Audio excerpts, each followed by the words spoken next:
of the most potent elements of coaching that I got in my early days being coached was I was given awareness of different types of reactivity that I was running.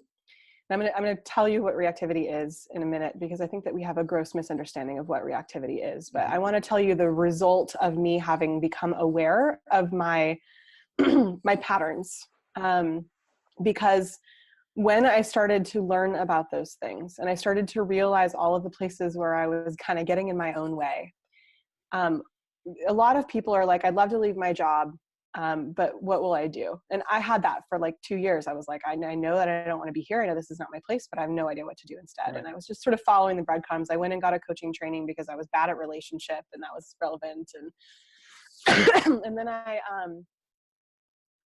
was just doing the work. I was integrating and I was trucking along. And then by nurturing a new way of connecting with myself, Mm-hmm. a new way of recognizing myself, I started, I would say, clearing the pathways to receive deeper communication, deeper messages, deeper downloads.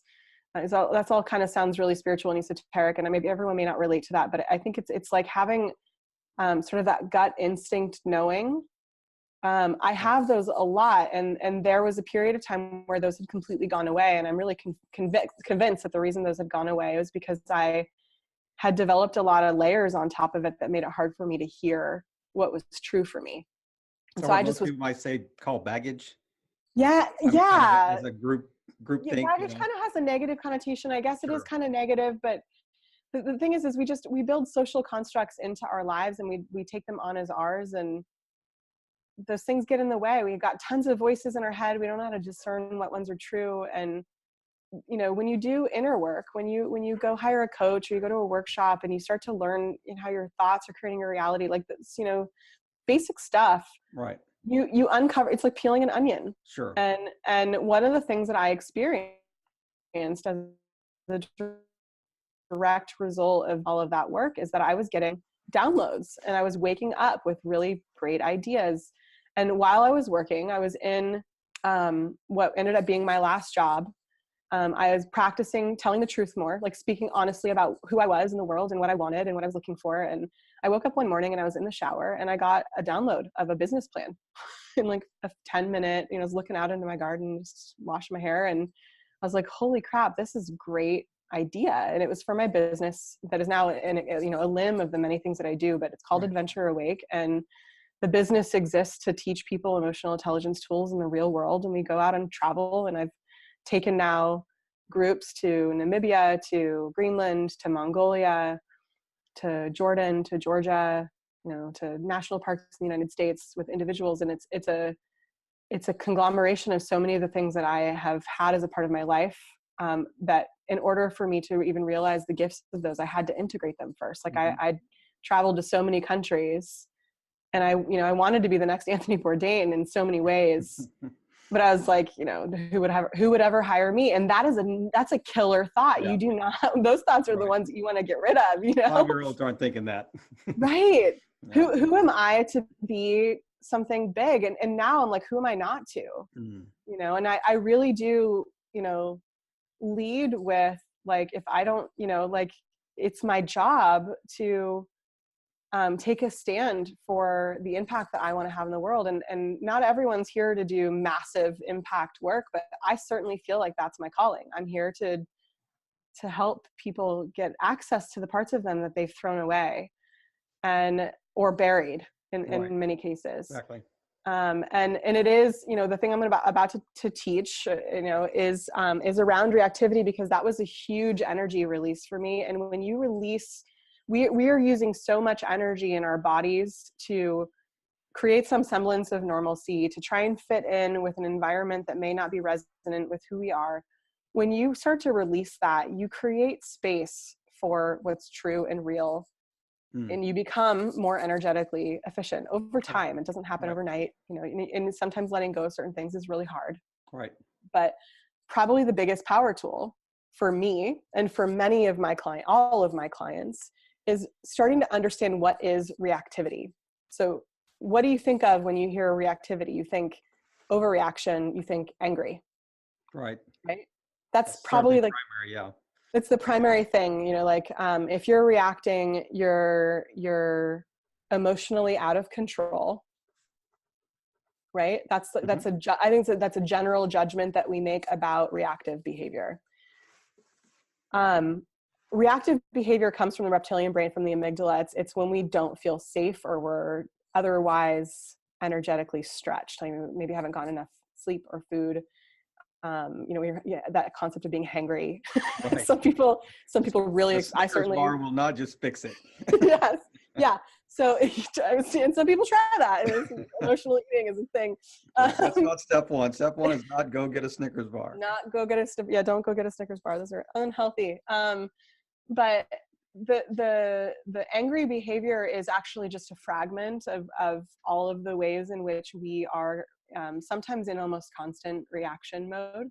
And we are constantly reacting to our environment. And one of the biggest shifts that my clients make is they shift from not being in constant reactive mode to being able to be responders to their environment. And a lot of people, Brené Brown, I think, talks a lot about this too, is like the difference between reaction and response. Mm-hmm. It's really common in the meditation world as well, is like when you can learn how to zoom out and witness your environment and not be at the mercy of it. And reactive behavior tends to be something that makes us feel out of control, at least in our minds. Right. But what I know to be true is that the majority of the high functioning sort of, intellectually inclined, well put together men and women and other genders of the world is that our reactive behavior is not around the fight, which tends to be angry, or the flight, which tends to be escape, but it's actually more under the bracket of freeze, which is another type of reactive behavior that we don't talk that much about. And there's actually very little literature about it either, but it's one of the things that I specialize in. And freeze happens with explicit trauma, particularly betrayal, is when freeze gets activated. If you felt betrayed by someone in your life, people who have had sexual abuse, emotional and physical abuse at the same time, it's very confusing for the system. And what happens is that we freeze. Our system shut down, we numb. And what you see often in forms of reactivity for people who have the freeze defense mechanism running are over-intellectualization, for example, avoidant behavior. Justification. Justification's a huge one. Explaining is enormous. Like, people explain all the time. Righteousness, self-righteousness, self-judgment, criticism of other people, gossip, impatience. Abstraction is a really big one. We're abstract and we're not clear because we are frozen and we don't feel safe being specific. Being apologetic, being super polite. Hello, the UK. Superiority, validation, like those, we would never think that those are things that are reactive behavior. Those are things that are running almost constantly for a lot of people.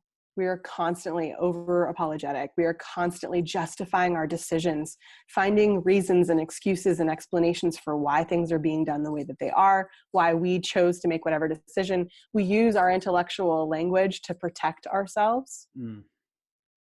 And even as an abuse victim, I could see that even justifying the behavior of the abuser. Totally. Might be it. Yeah. And here's where people, same here. I had a lot of that growing up as well. And people who go down a spiritual path do something really interesting. There's a concept called spiritual bypass, where they confuse compassion and forgiveness with justification. Wow. For example.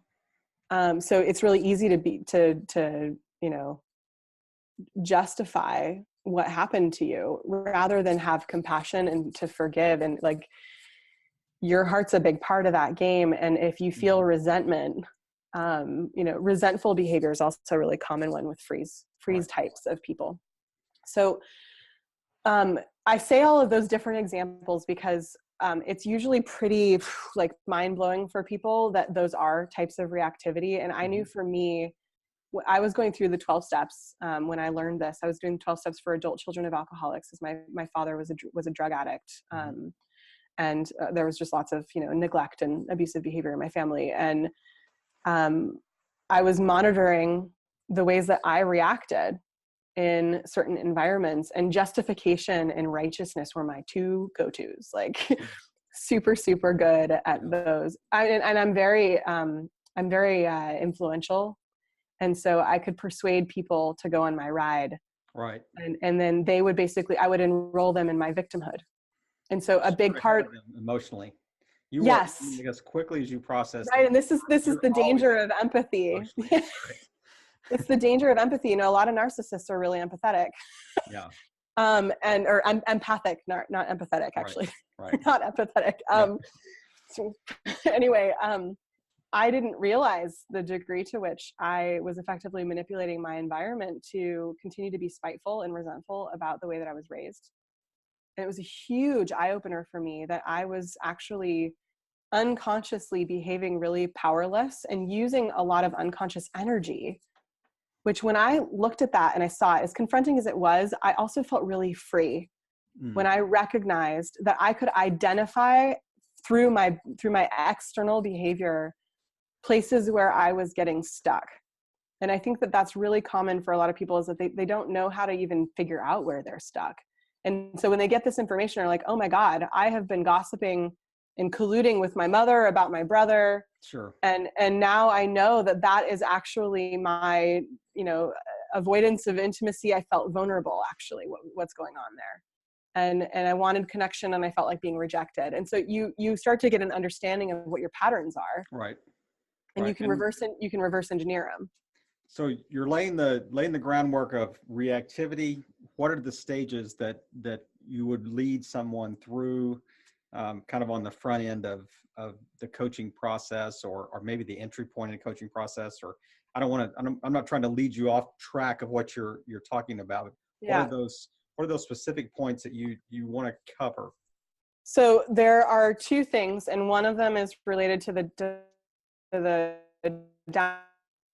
downloadable file that listening to this episode will be able to get access to take themselves through this whole process. And that is working with people on what their belief systems are. Right. So I start people with understanding, I don't know if you know Karpman's drama triangle.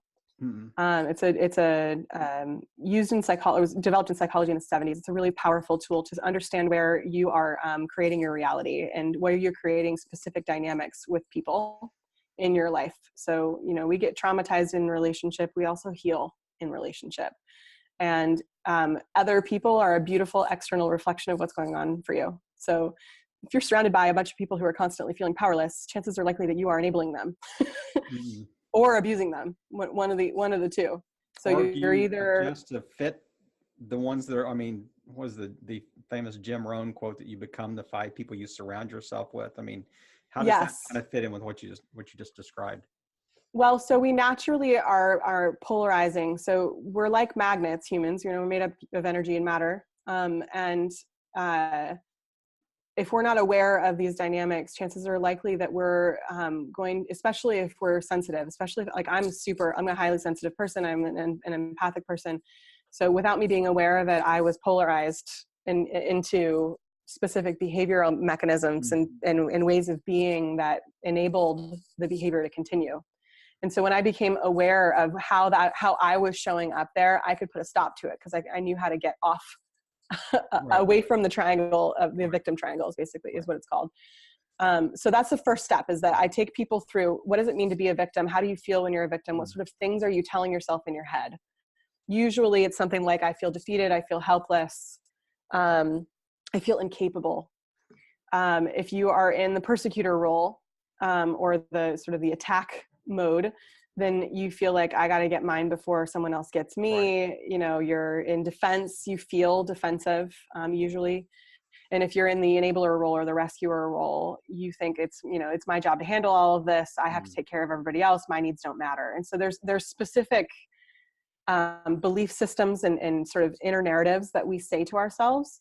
And Right. what I do with people is I help them identify what their predominant inner narrative is. So I enter into this dynamic often from the starting gate position of a rescuer. I like to Mhm. enable people. Mm. And so when I'm in a dynamic that's not working, I listen to my thoughts and I say, what am I telling myself about this scenario that is having this person show up to meet me so beautifully, because Right. we're all really powerful people and we create these dynamics without realizing it. And it takes one person to break a dynamic. It does not take both. Hmm. So you can actually decide, okay, I created this experience. I can uncreate this experience.